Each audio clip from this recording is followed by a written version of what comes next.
It's been a long week, right? Are you ready to wind down? Why not? It's time for the Wine Time Fridays podcast with Shelley and Phil. Neither are sommeliers, but both have a deep passion for life, each other, and of course, delicious wine. And now, here to talk about this week over a glass of wine is Shelley and Phil. It's wine time.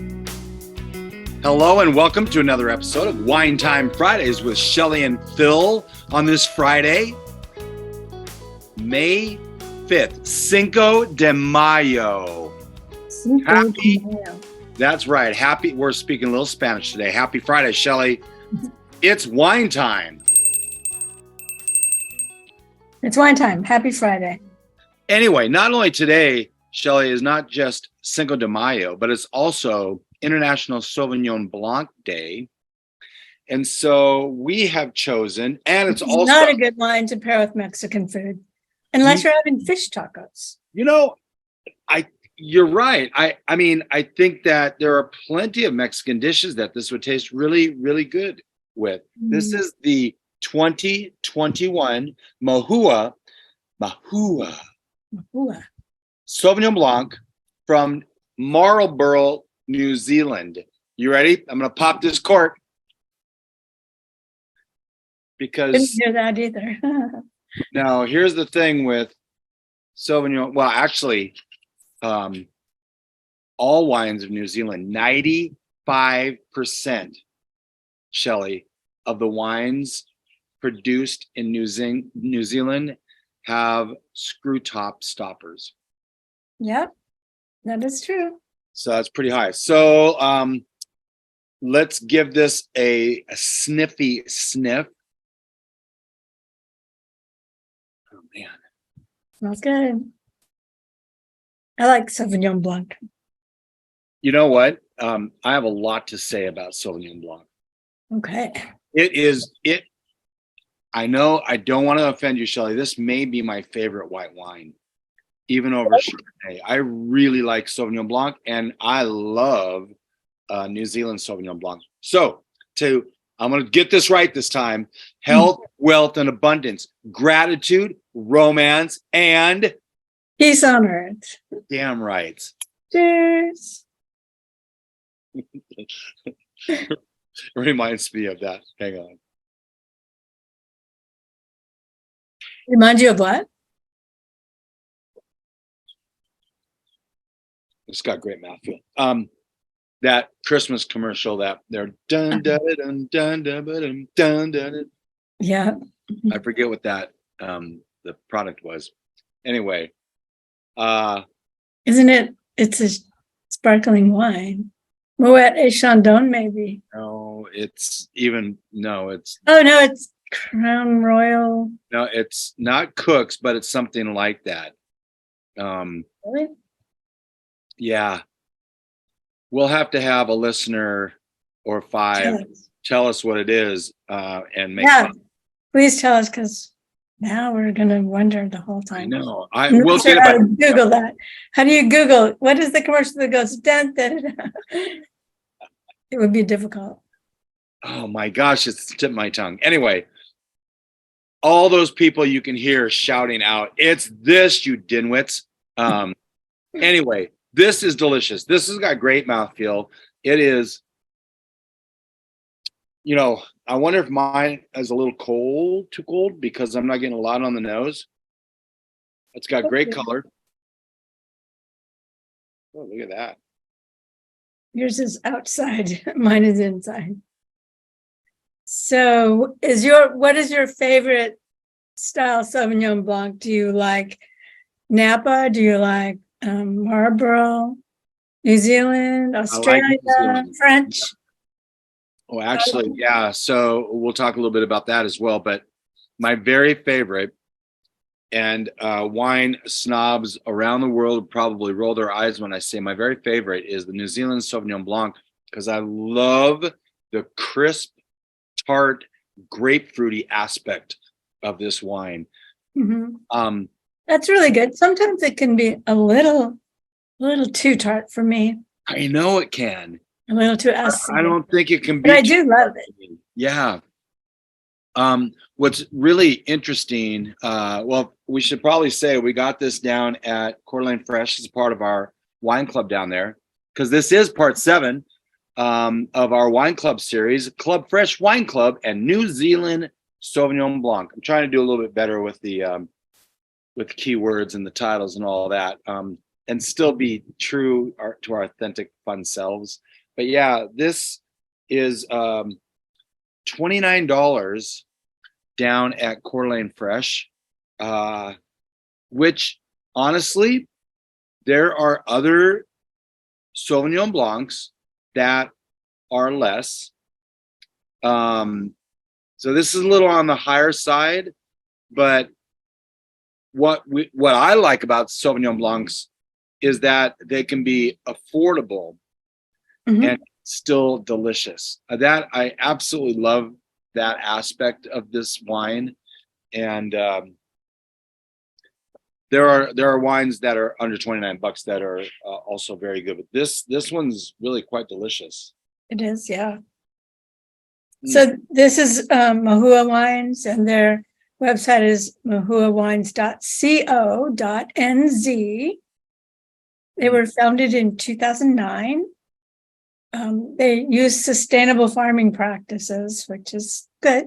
A lot of growers are now using more sustainable practices, which is good for the soil as well. It's good for everything. It's good for the world. It's good for the soil. We say marketers ruin everything. There is a practice in farming that you can just overuse the soil and put bad things into the soil, which go into the rivers and the water and the air.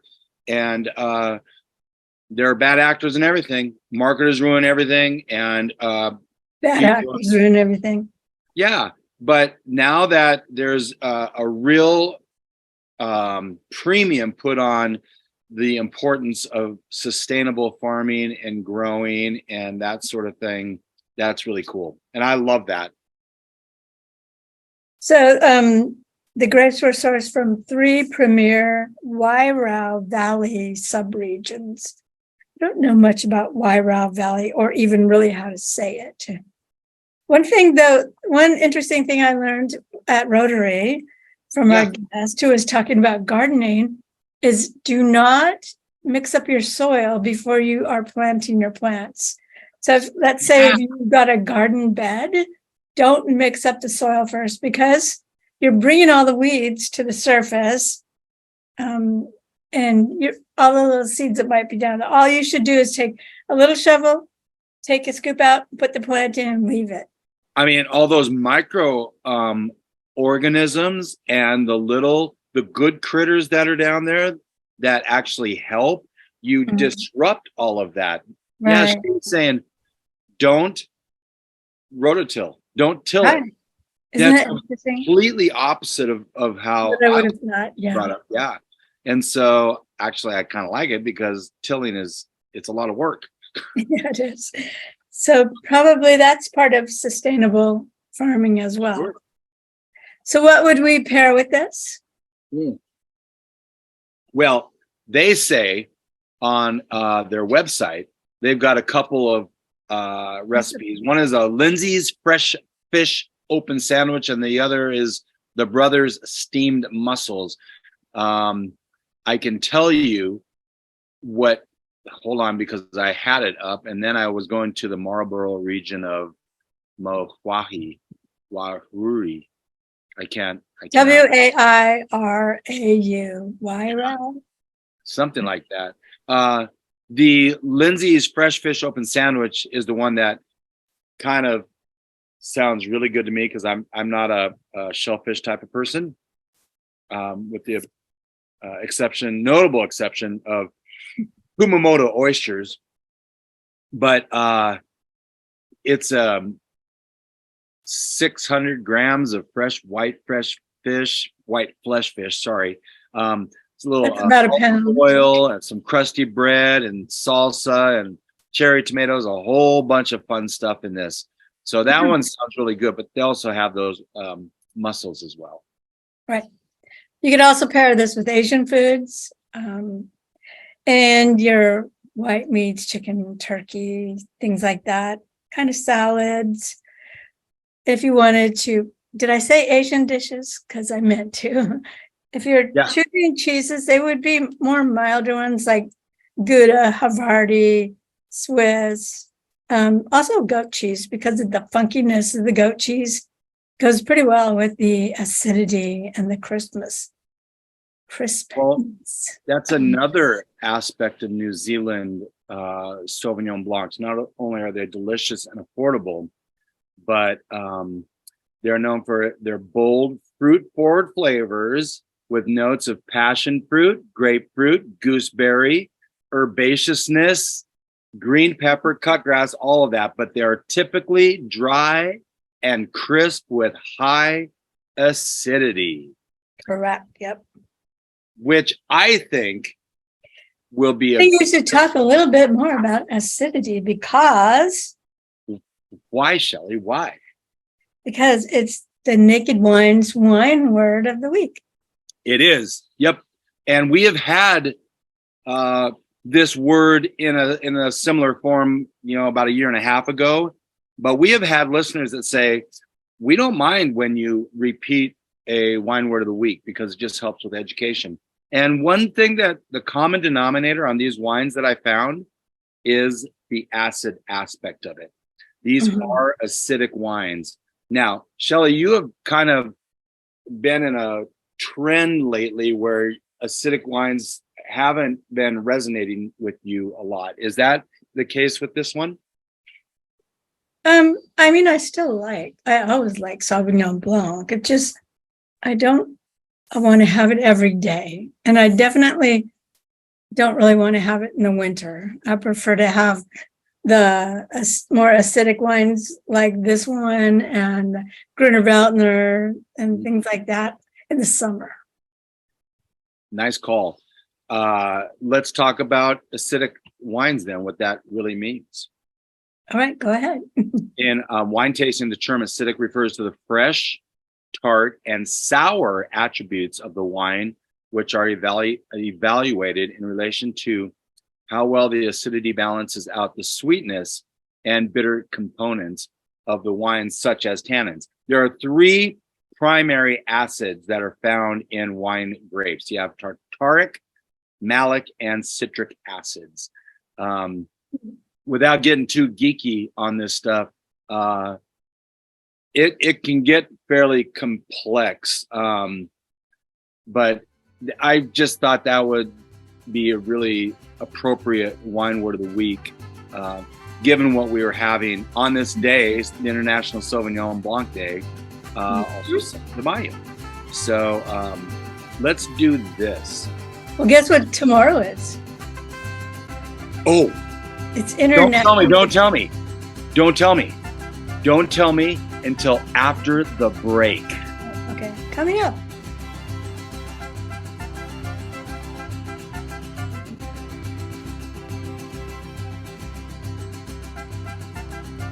Welcome back to Wine Time Fridays, episode 159. I'm not even sure we said that at the front end.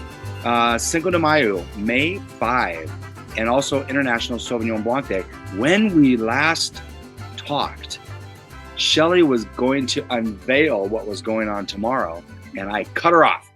But now, your perseverance of sitting through that lovely little sponsorship spot has, now you get the payoff. Shelley, what is tomorrow? It's the International Danse Like the Divaz Day. So we're doing a fundraiser along with the Eagles in Coeur d'Alene on Sherman. Is this a public thing? A public thing, yeah, it's a fundraiser. Nice. For Panhandle Health. And you can purchase tickets at the Eagles. They're $30. We're going to be teaching people how to do some of our routines and just parts of them. And then there will be prizes for those people who win. There's like 3 little sections, and then there'll be a grand prize winner. There's going to be food and a no host bar. Should be fun. Can we put a link in our show notes? People have to act fast because it's tomorrow. Yeah, you can't really put a link in because you can't buy the tickets online. Well, You have to then, buy them at the door. okay, that's Or fine. just go down to the Eagles and you can get them there. Perfect. So now you know, flat out. If you have nothing to do. Yeah. In fact, yesterday we had something at our Rotary Club actually served the Idaho Gives event down at Coeur d'Alene Fresh, which is where we got this wine today, and is one of our sponsors you just heard from. So that was a lot of fun, and we enjoy serving the community, and the Divas obviously do that as well, and it's a lot of fun. Yeah. I wanted to give an example of some acidic wines. Obviously, Sauvignon Blanc, but Riesling is an acidic wine. A little bit. Pinot Grigio or Pinot Gris is, which rumor has it, Shelley, we are actually going to have a Pinot Gris next week, which I think is kind of interesting since both of us are not fans of that, but we're going to give it a go. Chenin Blanc is an acidic wine. Gruner Veltliner, Albarino, and Vino Verde are also considered acidic wines, as are sparkling wines. Which a couple of those you may be going, what is a Gruner what? What's an Albarino? What is the other one? Episode what? Well, no, we are going next week. We're actually going to be talking about a number of these wines. Vino Verde, Albarino, Gruner Veltliner, some of these off the beaten paths. We've done this before, but they're absolutely great summer wines.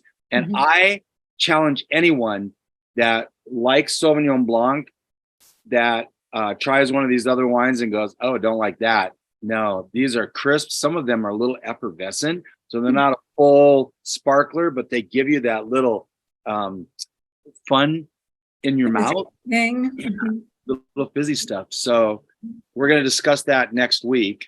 Some of the downsides of these wines. Gosh, I don't know how I should say this without getting in too much trouble, but they can come off with a little cat urine. That is cat pee. That's one of the on the nose. Yeah, it's a common trait.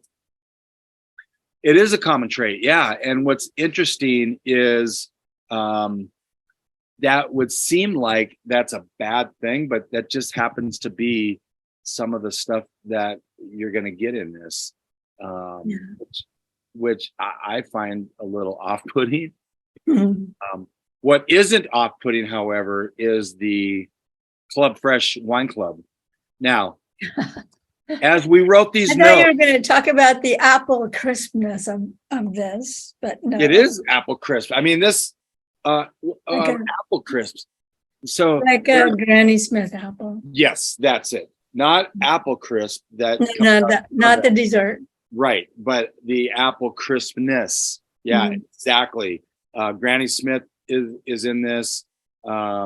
It's vibrant. I love it. So one of the things about Club Fresh, their wine club, okay, they have an annual private party. They have 10% off all bottles, 10% off all wine and craft beer pours. If you're going to get 6 bottles or more, they're going to kick in another 5% off. 20% off of fresh branded merchandise, which is pretty cool. And Marla has some great jewelry. I was going to say, Coeur d'Alene Fresh, they do know how to brand. They've got all sorts of things with their brand on it. They also have VIP club member seating at all public events. And Shelley, you just let me in on a little secret, something new for wine club members too. Well, there's actually 2 new things. So they're getting a big gazebo out on the patio in the backyard. They have a little patio in the backyard. So that'll be really fun for summer. Nice. And then they have new wine club member cubbies. And so they hold like 6 bottles of wine, but then they have an acrylic piece that's in the front with their name on it in wood. And they have butterflies So, and if you come and you pick up your wine bottles, and then there's another bottle with a butterfly on it, it's a special treat. So you can get whatever it says on the tag, you can get 20% off that particular bottle of wine. That's You pretty- might get a free appetizer cheese tray or something like that. So something special in your wine club cubby each time. But if you don't pick your wines up in time, it will the fly away. butterfly will fly away into another person's cubby, and you'll miss out on the discount. I think that That's so cute. it is a very cute idea. And no moving the butterfly to your cubby, by the way. That would be wrong. One of the things Marla does so well is these unique things. Like they don't have bartender there; they have wine tenders, and Even though they do sell beer, yeah, well, they have beer tenders, wine tender, beer wine tender. tenders, and beer tenders. Yeah, so I love that, and she uses the word joy a lot. So enjoyable. She just is very creative that way, and she made a beautiful necklace for you for Christmas that was from our episode 100 Cristal. Right, the Cristal bottle. She put a Yeah. little part of the label into a necklace, which was very pretty. It's very cool. I love Yeah. that. I don't know if you mentioned half-price tickets for public tasting. So they hold Nice. tasting sometimes, and if you're a member, you get half-price tickets. Yeah, that is true. And I didn't, the list is pretty long if you're a wine club member. Again. So this is an exciting day for Wine Time Friday, Shelley. We get to hear for the first time from our newest winery sponsor, J. Bookwalter Winery. We are so pleased to have them on board. You will hear a little bit more about them right now. And when we come back, we will actually talk about a little bit more about Sauvignon Blanc in general and some of the regions you may find the Sauvignon Blanc.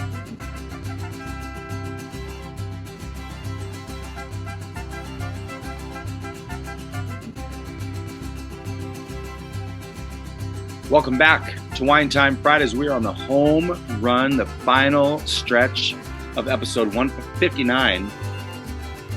I hope you all have been enjoying the little bit of fun Mexican music in the background as we pay homage to Cinco de Mayo. Who knows? Tonight we could have margarita with. Oh, by the way, we've had margaritas with. What was the tequila that you got? It's not Kettle One. What was it? It's Diana's favorite one, right? It's Patron, but Patron White. Silver. Patron White. I think it was Patron Silver. Patron Yeah. Silver. But it's not. I had no idea that tequila could taste so good until I had Patron Silver in that margarita. I think it was a year ago, and boy, was that good. So who knows? Here at Wine Time Fridays, we are a equal opportunity podcast. We just talk about the wine. You can make margaritas with wine. Oh, you can? Yeah. There are margarita wine recipes. Oh, that's true. Yeah. And you would want something like a Sauvignon Blanc to be the replacement for the tequila. There are bars that do not have their liquor license that have to make a margarita with wine. Right. Yeah, exactly. Not my favorite. No. But that's just me. So I was going to say, this is from Marlborough, New Zealand. And Gary Vaynerchuk, who dropped his name again, once said that Marlborough is the Napa Valley of New Zealand wine. So I think that's pretty interesting. Well, New Zealand is pretty small.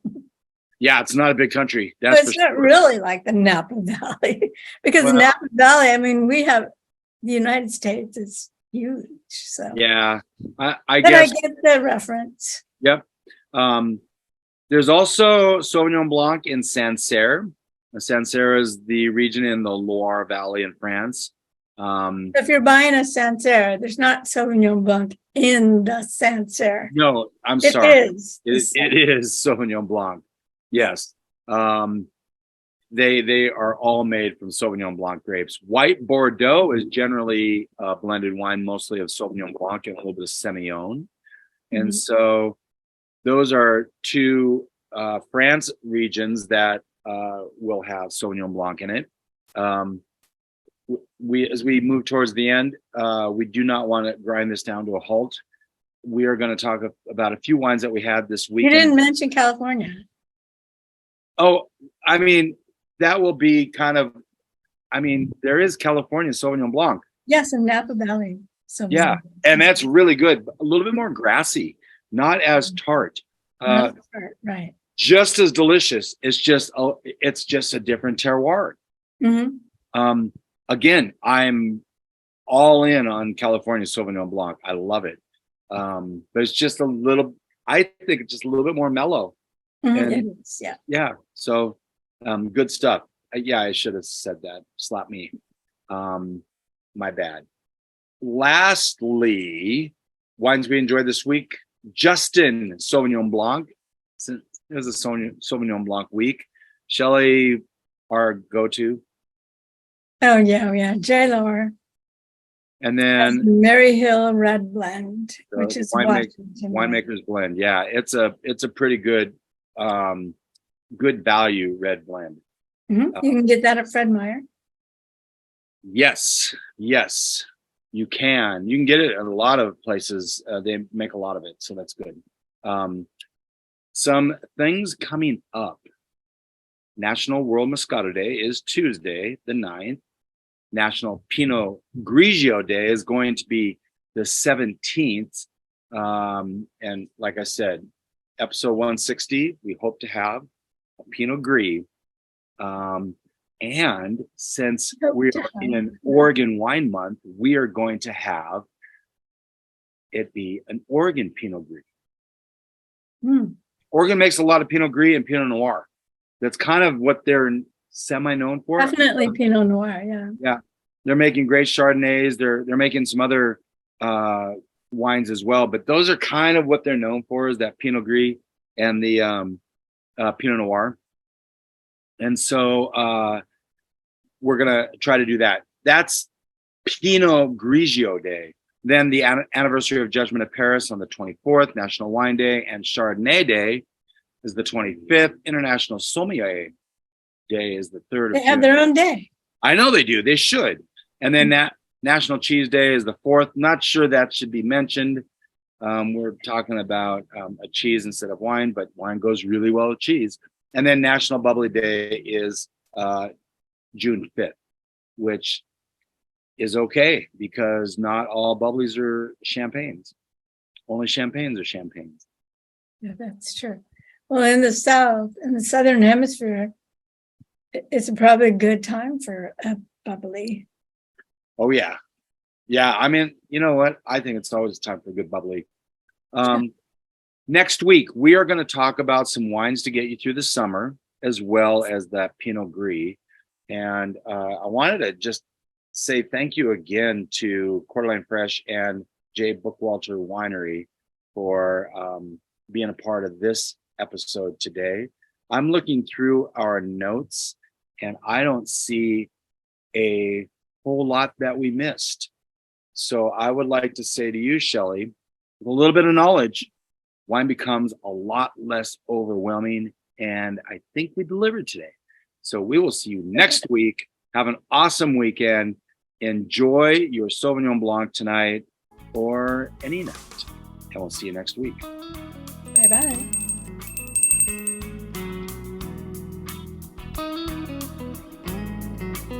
Thank you for spending part of your day to wind down with Shelley and Phil. Remember, you can listen to any episode of the Wine Time Fridays podcast by visiting winetimefridays.com or wherever you get your podcasts.